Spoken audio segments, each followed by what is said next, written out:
चाचा ने कहा कि मैं एक बार और करना चाहता हूँ। तो मैंने कहा कि चाचा, आप जब कहें और जितना कहें, जितनी बार आप कहेंगे ना, मैं करवाने को तैयार हूँ। चाचा ने कहा कि ये हुई ना बात। मैंने कहा कि आप ही हैं जिनसे मैं ये सब आसानी से और बिना किसी झिझक के कर सकती हूँ। मैंने दिल में कहा कि वैसे तो अब मेरा दिल करता है कि मैं तुम्हारे बेटे साजिद से ये सब करूं, मगर तुम मुझे ये सब कब करने दोगे? और कोई ऐसा है नहीं जिससे मैं इस कदर फ्री हूं कि मैं उसके साथ ये सब करूं, और ना ही कोई भरोसे वाला इंसान है जो मेरे साथ ये सब करे भी और किसी को बताए भी ना।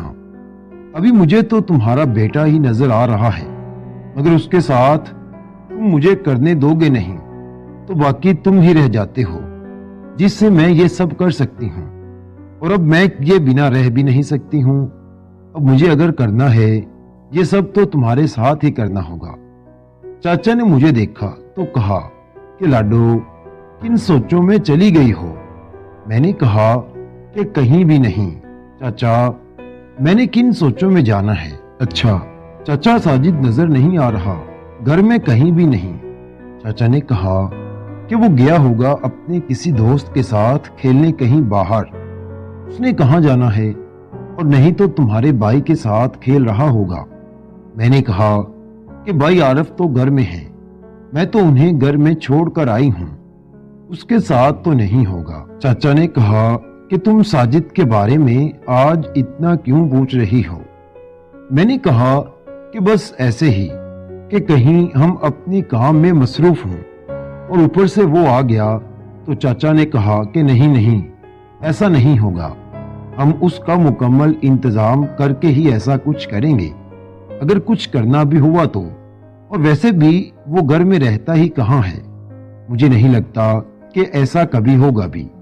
अगर हुआ भी तो तब की तब देखेंगे, तुम परेशानी ना लो अभी से ही उसकी। तुम देखती तो हो जब भी तुम यहाँ आती हो तो वो यहाँ होता ही नहीं है। अगर वो घर में कभी टिकता होता तो कभी ना कभी तो तुम्हें इस घर में नजर आता ही ना। मैंने कहा कि हाँ है तो ऐसे ही, मगर मैं असल में चाचा से जानना चाहती थी कि चाचा, तुम कब घर नहीं होते हो और साजिद कब घर होता है, ताकि मैं उस वक्त आकर साजिद से मिल सकूं। मगर चाचा तो ऐसा कुछ भी नहीं बता रहे थे। मैंने फिर और चाचा से पूछा ही नहीं कि कहीं ये मेरे बारे में कुछ ऐसा ही ना सोचें कि मैं साजिद से ऐसा कुछ करवाना चाहती हूँ। मैं ये सब साजिद से करना तो चाहती थी, मगर मैं चाचा को इस बारे में मालूम भी नहीं होने देना चाहती थी। खैर, मैंने चाचा से और कोई भी सवाल नहीं किया और खामोशी से बैठी रही। चाचा ने कहा कि आज कोई मूड नहीं है क्या ऐसा कुछ भी करने का? मैंने कहा कि नहीं चाचा, मूड तो है, मगर तुमने कोई ऐसी बात ही नहीं की कि मैं ऐसा कुछ कहूं। चाचा ने कहा कि चलो फिर अंदर चलते हैं। मैंने बुझे हुए दिल से कहा कि हाँ चलो चलते हैं। चाचा मुझे आज फिर से उन्हीं अनाज वाली बोरियों के कमरे में ले आए, जहां बोरियों के साथ एक चारपाई भी मौजूद थी। मैं चारपाई पर बैठ गई और चाचा बाहर वाला दरवाजा लगाने चले गए। जब चाचा वापस आए तो मैं तब वैसे ही बैठी हुई थी। तो चाचा ने कहा कि आज क्या बात है, आज मुझे तुम्हारा मूड नहीं लग रहा है ये सब करने का। मैंने कहा कि मूड है, तभी तो मैं चाहती हूँ। मैंने दिल में सोचा कि चाचा को तो मेरे इरादे साफ साफ नजर आ रहे हैं। मैंने भी चाचा की बात को कोई अहमियत नहीं दी और कहा कि ओहो चाचा, आप भी ना कमाल करते हैं, भला आपकी जगह कोई और ले सकता है क्या? आपका तजर्बा और साजिद का तजर्बा एक जैसा हो सकता है क्या? और मुझे आपसे सुकून मिलता है। मैं खुद ये बात जानती हूँ कि मुझे आपके सिवा कोई भी इतना मजा नहीं दे सकता, और साजिद तो कभी भी नहीं दे सकेगा। आप अपना दिल छोटा ना करें। कसम से, जब आप अपना मुंह ऐसा बना लेते हैं ना, तो मेरा भी दिल परेशान हो जाता है। मैं अब समझ चुकी थी कि चाचा ये समझ रहे हैं کہ میں چاچا سے اب نہیں کرنا چاہتی ہوں اور ساجد سے یہ سب کرنا چاہتی ہوں۔ میں نے فوراً فیصلہ کیا کہ چاچا کو فوری راضی کیا جائے، نہیں تو یہ مجھے ساجد سے کچھ بھی نہیں کرنے دیں گے۔ ظاہری سی بات ہے، جب انہیں معلوم ہو جائے گا کہ یہ لاڈو تو میرے ہاتھ سے نکل رہی ہے اور ساجد کے ساتھ یہ سب کرنا چاہتی ہے، تو چاچا تو مجھے اس گھر میں بھی نہیں آنے دیں گے، اور میں ساجد کے ساتھ یہ کرنا چاہتی ہوں۔ میں تو ایسے ساجد سے تو کیا چاچا سے بھی ایسا نہیں کر پایا کروں گی۔ معلوم نہیں ساجد کا موٹو میں لے بھی پاتی ہوں کہ نہیں، مگر چاچا کے موٹو سے بھی میں جاؤں گی۔ اس لیے میں گرم جوشی کے ساتھ چارپائی سے اٹھی اور چاچا کے سینے سے لگ گئی اور چاچا سے کہا کہ چاچا آپ تو اب میری جان ہو، اب میں باقی سب کو تو چھوڑ سکتی ہوں مگر میں آپ کو نہیں چھوڑ سکتی ہوں، اور آپ کو خوش کرنے کے لیے میں کچھ بھی کر سکتی ہوں۔ میں پھر چاچا کے سامنے گھٹنوں کے بل بیٹھ گئی اور چاچا کا موٹو اب میرے منہ کے سامنے تھا۔ میں نے کہا کہ چاچا اگر اجازت ہو تو میں اپنا کام شروع کروں۔ چاچا نے مسکرا کر کہا کہ ہاں اجازت ہے۔ میں نے چاچا کی شلوار کھول دی اور چاچا کا موٹو پکڑ کر ہلانے لگی اور چاچا کی طرف دیکھنے لگی۔ چاچا بھی اپنے ہی موٹو کی طرف دیکھ رہے تھے۔ میں نے چاچا سے کہا کہ چاچا کیسا محسوس ہو رہا ہے؟ چاچا نے کہا کہ کرتی رہو جو کر رہی ہو۔ میں نے کہا کہ وہ تو میں کر ہی رہی ہوں، مگر آپ کو مزہ تو آ ہی رہا ہے نا؟ چاچا نے کہا کہ یہ کام ہی مزے والا ہے تو مزہ تو آئے گا ہی نا۔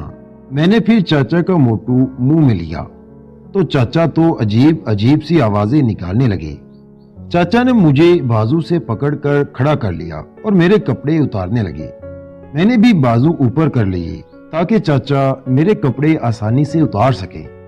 پھر چاچا نے ایک ہاتھ میری کمر پر رکھا اور مجھے تھوڑا پیچھے کو جھکا دیا اور خود میرے اوپر تھوڑا سا جھک گئے اور مجھے کس کرنے لگے اور ایک ہاتھ سے میری چھاتی کو دبانے لگے۔ میں تو بہت ہی مزہ محسوس کر پا رہی تھی، اور پھر چاچا پیچھے والا ہاتھ آہستہ آہستہ نیچے لے گئے، اور جب چاچا کا ہاتھ میری اس جگہ پر لگا تو میرے تو ہوش ہی گم ہو گئے۔ میں نے تو چاچا کو چھوڑ دیا اور اپنی ہی دنیا میں کھو گئی۔ چاچا نے مجھے اسی حالت میں چارپائی پر لٹا لیا اور میری ٹانگیں اٹھا کر موٹو اندر کر لیا۔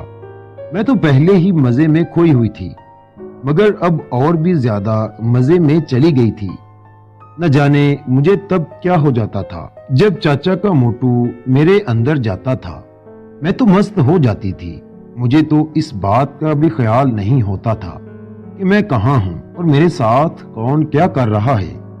میں بس سب کچھ چھوڑ کر موٹو کا مزہ لیا کرتی تھی، اور چاچا تھے کہ میری ہر جگہ کو مسلتے بھی تھے اور ہر جگہ پر ہی ہاتھ بھی لگاتے تھے، جس سے مجھے اور بھی زیادہ مزہ آتا تھا۔ میں تو پھر چاچا کو کچھ بھی نہیں کہتی تھی۔ مجھے تو ہوش ہی تب آتا تھا جب میں فری ہو جاتی تھی، یا پھر کبھی کبھار جب چاچا کا موٹو میرے اندر سے باہر آ جاتا تھا۔ میں پھر چاچا کی طرف دیکھتی تھی اور چاچا کو معلوم ہوتا تھا کہ میں ان کی طرف کیوں دیکھ رہی ہوں، اور وہ پھر فوراً سے موٹو کو ہاتھ سے پکڑ کر میرے اندر کر دیتے تھے اور میں پھر سے آنکھیں بند کر لیتی تھی۔ اس بار بھی جب چاچا کا موٹو میرے اندر سے باہر نکلا تو میں نے آنکھیں کھول کر چاچا کی طرف دیکھا تو چاچا نے کہا کہ مجھے لگتا ہے کہ باہر دروازے پر ساجد آ گیا ہے، میں دروازہ کھول کر آتا ہوں۔ میں نے کہا کہ چاچا تو میں کیا کروں گی؟ چاچا نے کہا کہ وہ اس کمرے میں نہیں آئے گا، تم یہاں ہی رہو اور ایسے ہی رہو، میں ابھی آتا ہوں۔ میں نے کہا کہ ٹھیک ہے۔ چاچا اٹھے اور کمرے سے باہر چلے گئے۔ میں وہاں ہی لیٹی رہی۔ تھوڑی دیر بعد مجھے ساجد کی آواز آئی۔ وہ کوئی گانا گا رہا تھا اور اس کی آواز سے معلوم ہو رہا تھا کہ وہ اسی کمرے کی طرف آ رہا ہے۔ میں نے تیزی سے اپنے کپڑے اٹھائے اور اناج کی بوریوں کے پیچھے چھپ گئی۔ اسی بے لباسی کی حالت میں نے دیکھا کہ ساجد کے ہاتھ میں ایک سوٹ تھا اور اس نے وہ سوٹ چارپائی پر رکھا اور اپنے کپڑے اتارنے لگا۔ مجھے معلوم ہو گیا تھا کہ ساجد کپڑے تبدیل کر رہا ہے मगर उसी वक्त ही चाचा ने भी दरवाजा बजाना शुरू कर दिया और चाचा जोर जोर से चिल्लाने लगे कि तो इस कमरे में क्या कर रहा है। साजिद ने कहा कि मैं कपड़े तब्दील कर रहा हूँ। चाचा ने कहा कि मुझे मालूम है तुम क्या कर रहे हो, जल्दी से दरवाजा खोल, नहीं तो मैं ये दरवाजा तोड़ दूंगा। साजिद ने कहा कि आप कोई ऑर्नर के बाप नहीं हैं जो ये सब एक झटके में कर जाएंगे। चाचा ने कहा कि तू दरवाजा खोल, बस जल्दी कर। चाचा बहुत ही परेशान महसूस हो रहे थे और मैं उनकी परेशानी समझ भी पा रही थी। असल में चाचा ने मेरे मुंह से साजिद के बारे में सुना हुआ था ना, तो उन्हें लग रहा था कि साजिद मेरे साथ कुछ कर रहा है और चाचा को ये बेचैनी थी कि लाडो मेरी है और साजिद उसके साथ ऐसा ना करे। साजिद तो क्या कोई भी अब उसके साथ ऐसा ना करे। बस ऐसा जब भी हो मेरे साथ तो चाचा ही कर रहे हैं। साजिद ने अपने सारे कपड़े अब उतार दिए हुए थे। मैं साजिद को उस हालत में देखकर बहुत हैरान थी। साजिद में और चाचा में कोई ज्यादा फर्क नहीं था। प्यारे नाजरीन, अगर आपको हमारी आज की ये वीडियो पसंद आई है तो वीडियो को लाइक और शेयर कर दें और हमारे चैनल को लाजमी सब्सक्राइब कर लीजिए। शुक्रिया।